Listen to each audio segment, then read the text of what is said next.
To துர்வாஸ் kitchen. இன்னைக்கு நம்ம கத்திரிக்காய் பொரியல் எப்படி பண்ணுறதுன்னு பார்க்கலாம். இது புளிக்குழம்புக்கு நல்லாயிருக்கும்.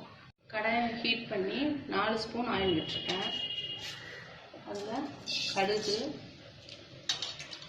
1 ஸ்பூனு, உளுத்தம்பருப்பு 1 ஸ்பூனு, ஒரு பிஞ்சு ஜீரகம், பொரிஞ்சோடனே வெங்காயம் போட்டுடணும். ஒரே ஒரு பெரிய வெங்காயத்தை பொடியாக கட் பண்ணியிருக்கேன், அதையும் அது கூட போட்டுடலாம். அதை நல்லா வதக்கிக்கலாம்.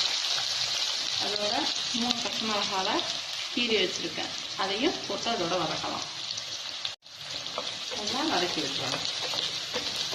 வதங்கினோன்னே ஒரு 10-15 கத்திரிக்காவை க்ளீன் பண்ணி வச்சுருக்கேன், அதையும் அதில் போட்டு வதக்கிடலாம். எண்ணெயிலேயே வதக்கணும். வதங்கினோன்னு கொஞ்சமாக தண்ணி ஊற்றி வேக வச்சுக்கலாம். நான் மஞ்சள்தூள் போட மாட்டேன், தேவையான அளவு உப்பு போட்டுக்கலாம்.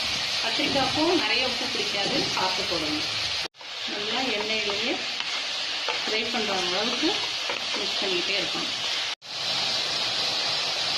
நல்லா மிக்ஸ் பண்ணி வச்சு மூடி வச்சிடலாம். ஒரு 5 நிமிஷத்தில் வெந்துடும். இடையில மிக்ஸ் பண்ணி வச்சுக்கோங்க, அடி பிடிக்காமல் பார்த்துக்கோங்க. மிக்ஸ் ஆகிடுச்சு.